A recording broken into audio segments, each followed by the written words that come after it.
বিসমিল্লাহির রহমানির রহিম। হযরত আবু হুরায়রা রাদিয়াল্লাহু তাআলা আনহু বলেন, রাসূলুল্লাহ সাল্লাল্লাহু আলাইহি ওয়াসাল্লাম ইরশাদ করিয়াছেন, আমার ইচ্ছা হয় যে কতিপয় যুবককে বলি যে তাহারা অনেকগুলি লাকড়ি জোগাড় করিয়া আনে, অতঃপর আমি ওই সকল লোকদের নিকট যাই যাহারা বিনা ওজরে ঘরে নামাজ পড়িয়া লয় এবং তাহাদের ঘরগুলি জ্বালাইয়া দেয়। হযরত আবু হুরায়রা রাদিয়াল্লাহু তাআলা আনহু হইতে বর্ণিত আছে যে রাসূলুল্লাহ সাল্লাল্লাহু আলাইহি ওয়াসাল্লাম ইরশাদ করিয়াছেন, যে ব্যক্তি উত্তম রূপে ওযু করে অতঃপর জুমার নামাজের জন্য আসে, খুব মনোযোগ দিয়া খুতবা শুনে এবং খুতবার সময় চুপ থাকে, তাহার এই জুমা হইতে বিগত জুমা পর্যন্ত এবং অতিরিক্ত আরো 3 দিনের গুনাহ মাফ করিয়া দেওয়া হয়। যে ব্যক্তি পাথরের কঙ্করে হাত লাগাইয়াছে, অর্থাৎ খুতবার সময় উহা দ্বারা খেলিতে রহিয়াছে, অথবা হাত চাটাই বা কাপড় ইত্যাদি লইয়া খেলা করিতে রহিয়াছে, সে অনর্থক কাজ করিয়াছে এবং উহার কারণে জুমার খাস সওয়াব নষ্ট করিয়া দিয়াছে। হযরত আবু আইয়ুব আনসারী রাদিয়াল্লাহু তাআলা আনহু বলেন, আমি রাসূলুল্লাহ সাল্লাল্লাহু আলাইহি ওয়াসাল্লামকে ইরশাদ করিতে শুনিয়াছি, যে ব্যক্তি জুমার দিন গোসল করে খুশবু থাকিলে উহা ব্যবহার করে, ভালো কাপড় পরিধান করে এবং তারপর মসজিদে যায়, অতঃপর মসজিদে আসিয়া সময় তাকে তো নফল নামাজ পড়িয়া লয় এবং কাহাকেও কষ্ট দেয় না, অর্থাৎ লোকদের গা টপকাইয়া যায় না। তারপর যখন ইমাম খুতবা দেওয়ার জন্য আসেন, তখন হইতে নামাজ শেষ হওয়া পর্যন্ত চুপ থাকে, অর্থাৎ কোনো কথাবার্তা না বলে, তবে এই আমল সমূহ এই জুমা হইতে বিগত জুমা পর্যন্ত গুনাহ সমূহ মাফ হইয়া যাওয়ার কারণ হইয়া যায়। হযরত সালমান ফারসি রাদিয়াল্লাহু তাআলা আনহু বর্ণনা করেন যে রাসূলুল্লাহ সাল্লাল্লাহু আলাইহি ওয়াসাল্লাম ইরশাদ করিয়াছেন, যে ব্যক্তি জুমার দিন গোসল করে যথাসম্ভব পাক পবিত্রতা হাসিল করে, নিজের তৈল লাগায় অথবা নিজ ঘর হইতে খুশবু ব্যবহার করে, অতঃপর মসজিদে যায়, মসজিদে পৌঁছিয়া এমন 2 ব্যক্তির মাঝখানে বসে না যাহারা পূর্ব হইতে একত্রে বসিয়া আছে, যে পরিমাণ তৌফিক হয় জুমার পূর্ব নামাজ পড়ে, অতঃপর যখন ইমাম খুতবা দেয় উহা মনোযোগ সহকারে চুপ করিয়া শ্রবণ করে, তবে এই জুমা হইতে বিগত জুমা পর্যন্ত সকল গুনাহ মাফ করিয়া দেওয়া হয়। হযরত আবু হুরায়রা রাদিয়াল্লাহু তাআলা আনহু বর্ণনা করেন যে রাসূলুল্লাহ সাল্লাল্লাহু আলাইহি ওয়াসাল্লাম একবার জুমার দিন ইরশাদ করিলেন, মুসলমানগণ, আল্লাহ তাআলা তোমাদের জন্য এই দিনকে ঈদের দিন বানাইয়াছেন, অতএব এই দিনে গোসল করিও, মিসওয়াকের ইহতিমাম করিও।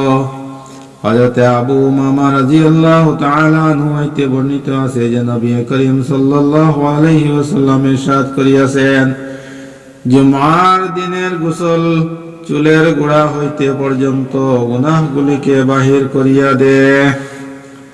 হযরত আবু হুরায়রা রাদিয়াল্লাহু তাআলা আনহু বলেন, রাসূলুল্লাহ সাল্লাল্লাহু আলাইহি ওয়াসাল্লাম ইরশাদ করিয়াছেন, জুমার দিন ফেরেশতাগণ মসজিদের দরজায় দাঁড়াইয়া যান, প্রথম আগমনকারীর নাম প্রথমে, তারপর আগমনকারীর নাম তারপরে লিখেন। এইভাবে আগমনকারীদের নাম তাহাদের আগমনের নিয়মে একের পর এক লিখিতে থাকেন। যে ব্যক্তি জুমার জন্য সকাল গমন করে, সে উট সদকা করার সওয়াব লাভ করে, তারপর আগমনকারী গাভী সদকা করার সওয়াব লাভ করে, তার অতঃপর আগমনকারী দুম্বা সদকা, তারপর আগমনকারী মুরগি সদকা ও তারপর আগমনকারী ডিম সদকা করার সওয়াব লাভ করে। যখন ইমাম খুতবা দেওয়ার জন্য আসেন, তখন ফেরেশতাগণ রেজিস্টার খাতা যাহাতে আগমনকারীদের নাম লেখা হইয়াছে বন্ধ করিয়া ফেলেন এবং খুতবা শুনিতে মশগুল হইয়া যান। হযরত ইয়াজিদ ইবনে আবু মারিয়াম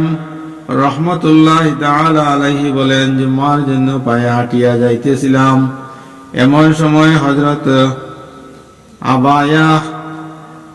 ইবনে রাফি রহমতুল্লাহি তাআলা আলাইহির সহিত আমার সাক্ষাৎ হইল। তিনি বলিতে লাগিলেন, তোমার জন্য সুসংবাদ, কারণ তোমার কদমগুলি আল্লাহ তাআলার রাস্তায় আছে। আমি হযরত আব্বাস রাদিয়াল্লাহু তাআলা আনহুকে আমি হযরত আবু আব্বাস রাদিয়াল্লাহু তাআলা আনহুকে রূপ বলিতে শুনিয়াছি যে রাসূলুল্লাহ সাল্লাল্লাহু আলাইহি ওয়াসাল্লাম ইরশাদ করিয়াছেন, যাহার কদম আল্লাহর রাস্তায় ধুলাযুক্ত হয়, তাহার সেই কদম দুজখের আগুনের উপর হারাম। হযরত আউস ইবনে আউস সাকাফি রাদিয়াল্লাহু তাআলা আনহু বলেন,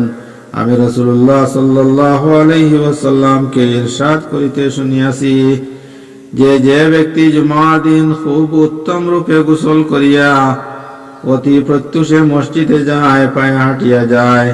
সওয়ারিতে আরোহণ করে না, ইমামের নিকটবর্তী হইয়া বসে এবং মনোযোগ সহকারে খুতবা করে, খুতবার সময় কোন প্রকার কথা বলে না, সে জুমার জন্য যত কদম হাঁটিয়া আসে, উহার প্রত্যেক কদমের বিনিময়ে 1 বৎসরের রোজার সওয়াব ও 1 বৎসর রাতের ইবাদতের সওয়াব লাভ করে। সুবহানাল্লাহ। অতি গুরুত্বপূর্ণ হাদিস। হযরত আউস ইবনে আউস সাকাফি রাদিয়াল্লাহু তাআলা আনহু বলেন, আমি রাসূলুল্লাহ সাল্লাল্লাহু আলাইহি ওয়াসাল্লামকে ইরশাদ করিতে শুনিয়াছি, যে ব্যক্তি জুমার দিন খুব উত্তম রূপে গোসল করিয়া অতি প্রত্যুষে মসজিদে যায়, পায়ে হাঁটিয়া যায়, সওয়ারিতে আরোহণ করে না, ইমামের নিকটবর্তী হইয়া বসে এবং মনোযোগ সহকারে খুতবা শ্রবণ করে, খুতবার সময় কোনো প্রকার কথা বলে না, সে জুমার জন্য